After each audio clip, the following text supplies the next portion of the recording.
To change my title.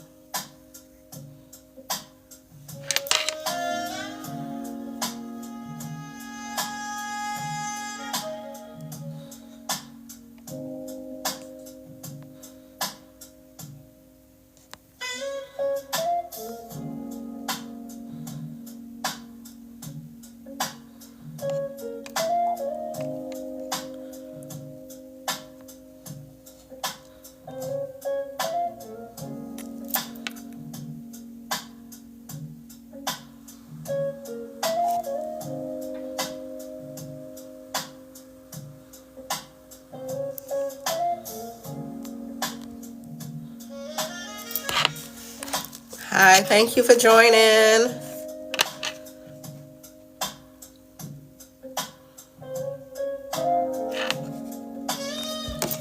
Let me see if I can change that word.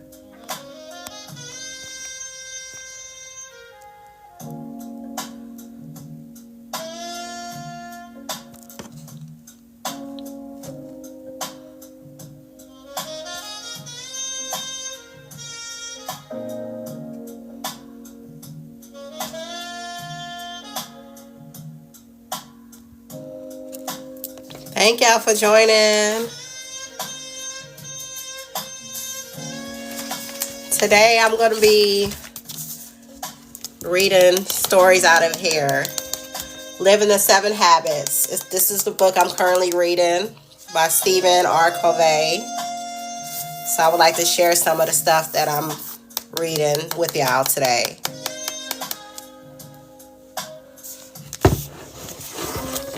And you can also check it out down in my shopping cart. It's my shopping cart as well. And I have a few other things in my shopping cart too.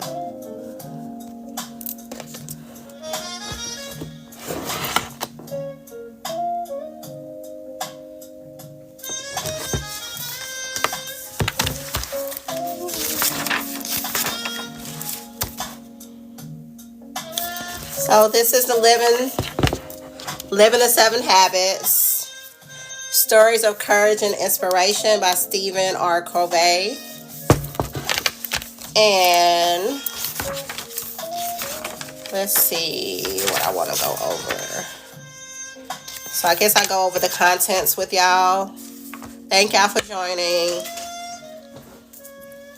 I'm just getting over a cold. I still have a cold, but luckily my nose not running anymore. And I'm currently drinking ginger tea this morning. That's what I'm currently drinking. So the contents is courage to change. That's getting the most out of the book. Courage to change. Seeking life balance. Then the next one is family. Raising your children. Raising teens. Marriage. Valuing the differences. Community and education. Building a community. Back to school. Workforce. Increasing your influence. Managing your think win-win. And leading organizations. So basically, getting the most out of this book. Living the Seven Habits is a book of stories.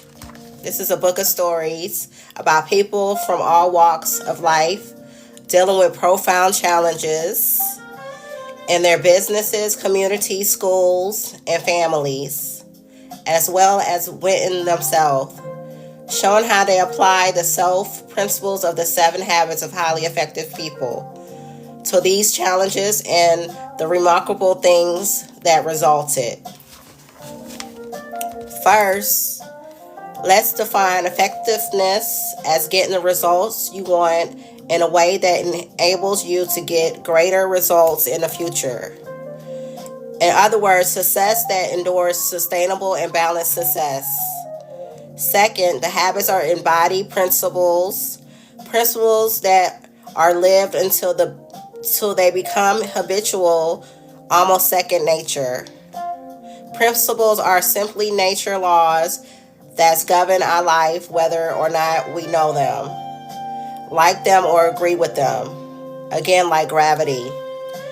I didn't invent the principles, I simply organized them and used them as language to describe them. Habit 1 is self-evidence. So also having purpose and values. Habit 2, and living by them. Habit 3, so are mutual respect and benefits. Habit 4, mutual understanding. Habit 5, creative cooperation. Habit 6, and the need of renewal and continual improvement. Habit 7, principles are like the vitamins and minerals found in all kinds of foods. They can be concentrated, combined, time sequenced, and captivated into food supplements. So it is within 7 habits. The basic elements called principles are found in nature and can be expressed in many forms. Millions of people all over the world have found that the time sequence and captivation of the balanced set of principles in 7 habits useful. The why and the how are shown in some of the stories. Give God or nature the credit for the source of nutrients. My 2 roles. Habit 1, be proactive. If for some reason this annoys you, just forget it and move on. But I am persuaded that it will help most people. 7 habits, familiar or not, become more consciously aware of what principles are operating. These are true stories. So there are true stories in this book that they put and they broke it down for you. There are true stories, in most cases, in the actual word of the storyteller. As you read the story, notice that most often the people are an inside-out approach, usually requiring personal struggle and sacrifice of pride and ego, and often in significant alterations of life and work style. And that was getting the most out of this book. Living the 7 habits. So I'm going to read chapter 4, which is How Could I Waste My Life? So I'm going to go over chapter 4. And it's a short story. And you can take it however you want to take this story. The grief-filled woman used all 4 unique human gifts to literally reinvent her life. Notice how she grew in self-awareness, how she consulted her imagination, conscious, and how she exercised tremendous willpower to discover and renew her life. What a truly great contribution she is making. What peace of mind resulted. I was 46 years old when my husband Gordon was diagnosed with cancer. Without hesitation, I took an early retirement to be with him. Although his death, 18 months after, was later expected, my grief consumed me. My first Christmas without him, I didn't even decorate the house. I sorrow over our dreams unfulfilled, over the grandchildren he would never get to hold or touch. I would turn to speak to him and only to be reminded that he wasn't there. Grief filled every corner of my soul. I was only 48 and I was only 48 and had no reasons to live. My overaching question through my sorrow was, why did God take Gordon and not me? I felt Gordon had so much more to offer the world than I did. As this low point of my life, with my body, mind, and spirit fatigued beyond measured, I encountered the 7 habits. I was led to ask myself, if I'm here for some reason, what is it supposed to be? I was motivated to find new meaning in my life. Begin with the end of mind suggests breaking out of the roles of my life. So I drew a pie chart with my used to be roles as they were before Gordon's death. On a second pie chart, I left a huge blank where work and wife used to be. That large blank piece of pie drove home to me that my life was irrevocably different. I drew a big question mark in the slice. It sat there looking at me, asking, what are you going to be, Rose? I grabbed a hold of the idea that all things are created twice. First, mentally, and then physically. I had to write a new script. I had to ask myself, what talents do I have? So I took an aptitude test, which gave me some clarity on my top 3 abilities to create a sense of balance in my life. I focus on the 4 dimensions on an intellectual level. I recognize that I love to read spiritual and social.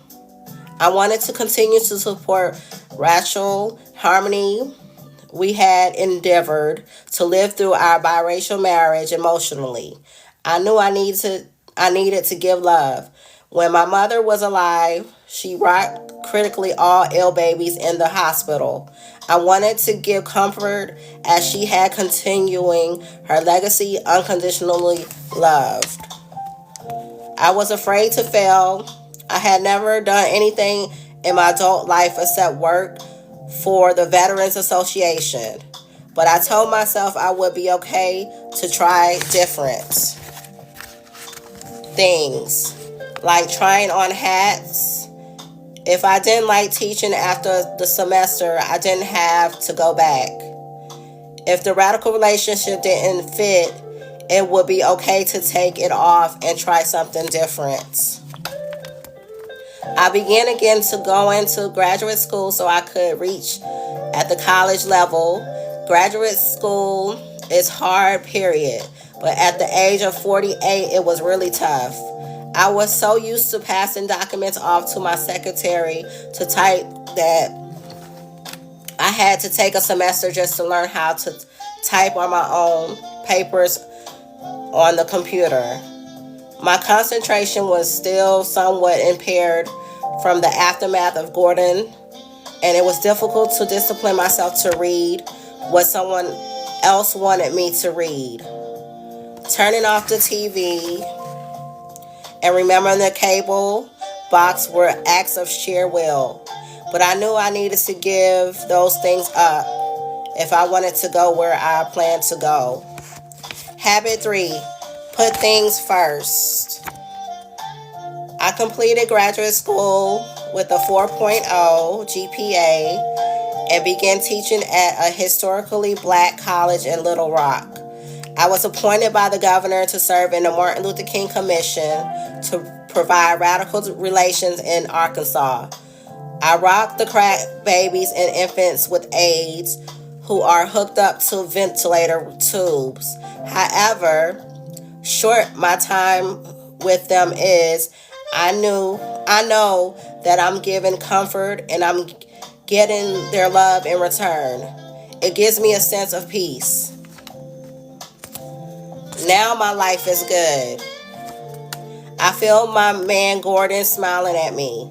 He told me time and time again before he died that he wanted me to have a life full of laughter, happy memories, and good things. And how I could waste my life with his directive on my conscience. I don't think I could. I have an obligation to live my life the best I can for my people I love the most. Whether they are on this earth or the other side. So that was the story of How Could I Waste My Life. This amazing woman not only got a hold of her life, she had the wisdom to mentally create an entirely new one. Habit 2. Begin with the end of mind. Her inspiring example illustrates the importance of balancing the 4 dimensions of life, embodied in Habit 7. Sharpen the saw. The physical and mental, the social and the spiritual. She faced fear straight on and left her deeply scripted comfort zone of fearing failure. This is no quick fix story. She was patient, persistent, and she paid the price. So that was chapter 4 that I went over on getting the most, on How Could I Waste My Life, chapter 4.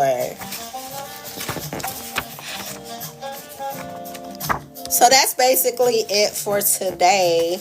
So tomorrow I'm going to read another chapter, another little short story to y'all. So that will be all on the book Living the 7 Habits. So pretty much this is Living the 7 Habits by Stephen R. Covey. Stories of courage and inspiration. And he is the author of the 7 Habits of Highly Effective People.